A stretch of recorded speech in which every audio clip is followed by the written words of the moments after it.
Welcome to our tutorial on Johann Sebastian Bach's first invention in C major. My name is Schätz and I'm very much looking forward to working with you today on this introductory piece to polyphonic music.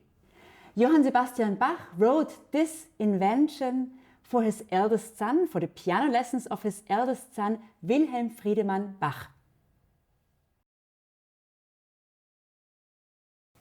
This composition exists in two versions, one with ordinary 16th notes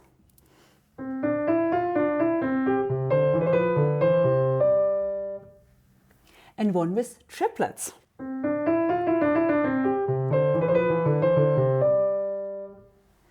Today we will focus on the version with duplets, but of course you can use all the ideas also for the version with triplets.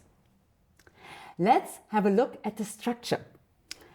At Bach's time, piano lessons were also lessons for composition. At the beginning we find an ascending scale followed by declining thirds and a fifth at the end. Now we hear this theme in the left hand and in the right hand a counterpoint. In bar 3, we have the inversion of the theme in the right hand. That means the scale is now going down and the third's going up. In the left hand, we have the augmentation of the beginning of the theme of the scale. This combination we hear now 3 times. 1/3 lower, 3rd lower, as a falling sequence. In bar 7, the second part starts. We are in G major on the 5th degree on the dominant. The left hand plays the theme in G major. In this second part, Bach moves to other keys, so we have flats and sharps. We use the black keys in a C major composition. In bar 15 we have arrived the related key, so A minor. We have the theme in the inversion in the right hand and the structure is here lighter, so we have only one hand at a time. The hand stays. And we finish the composition in radiant C major chord, and before the structure is a bit more dense with 16th notes in both hands.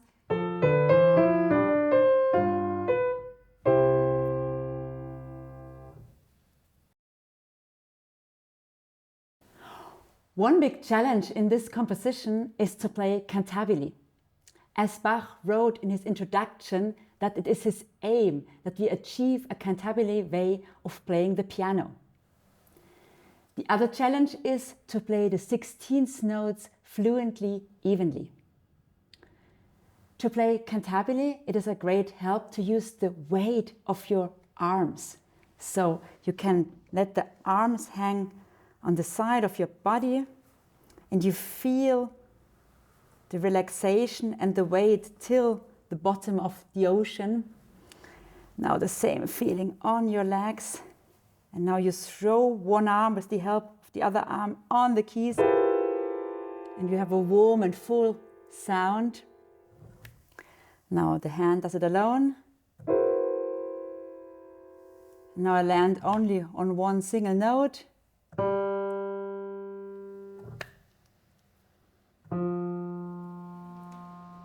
And now I land on one single note and have the picture in mind that on my hand there's a sack full of flowers, so very, very heavy. And I bring it with a little flourish to the next finger, to the next finger. To play the 16th notes fluently and evenly, I think it's good to train it by playing every 16th note staccato, just for training. I think you have a good control and you play very precise.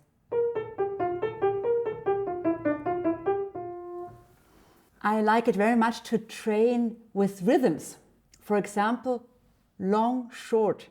For example, in bar 15. So I start with the motive, that means with the A2, long, short. And the opposite would be short, long, short, long. Now I start with a long note and have 3 shorts, long. And the opposite, short, short, short, long.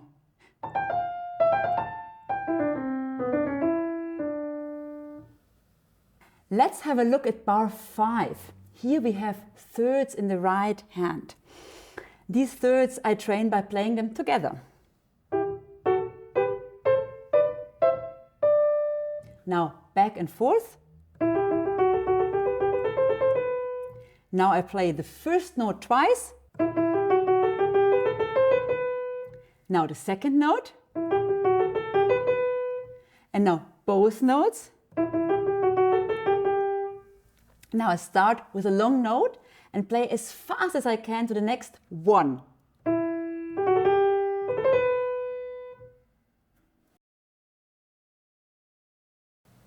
In this composition we find 2 kinds of trills. One is the mordent, as we find in bar 5.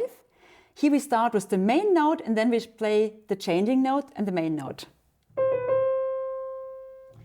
In bar 6 we have an inverted mordent, and in Baroque times we start usually with the changing note, that means with the C in bar 6, then the main note,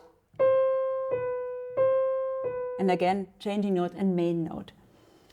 Of course there are many opinions about trills and a lot of discussion. So one is, for example, that if you would like to show the melodic line, that you start on the main note also at the inverted mordent, for example in the first bar.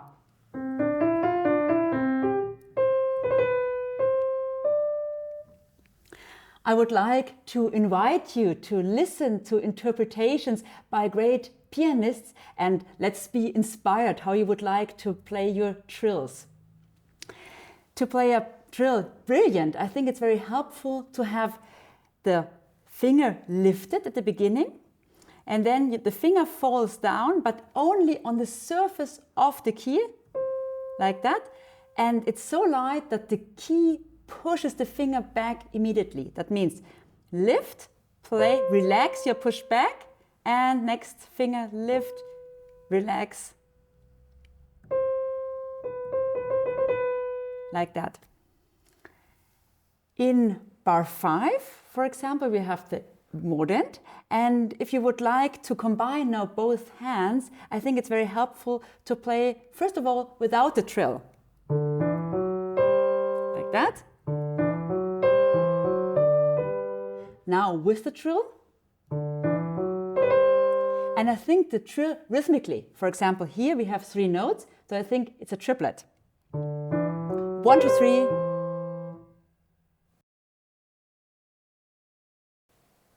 In this composition, we don't have any information about articulation and dynamics. Now I would like to give you some ideas how you could play this composition. There is quite a rule that you play scales legato, like the beginning. If you have jumps of a fourth or bigger than a fourth, you jump it. For example, in bar 6, we start with a scale, we jump, and the scale again. But of course, there are exceptions. For example, in bar 4, if you want to show the syncopation at the end of the bar, the C, maybe you would like to start legato and play staccato till the end. So you can show the syncopation. This invention doesn't start on 1, as many inventions by Bach. So the first note doesn't have an accent. I played soft. If you have a falling sequence like in bar 3, you can play it with a decrescendo.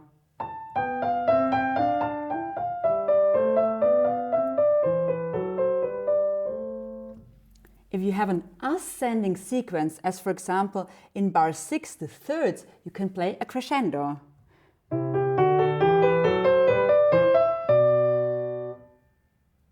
In bar 15, we have the inversion of the theme. You can play it louder. Now the theme may be piano.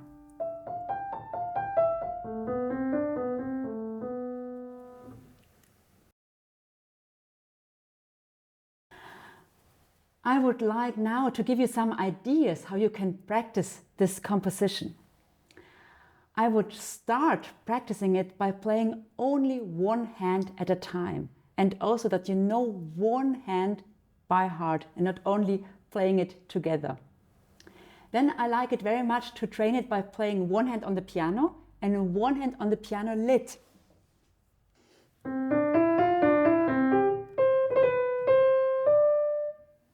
And of course you change the hands. And you can train it also by playing both hands on the piano lid or on a table. So you can train this composition also if you're not at a piano. So for example, during your lunch break. Then I recommend very much training it by playing it with crossed arms. So right hand here, left hand here.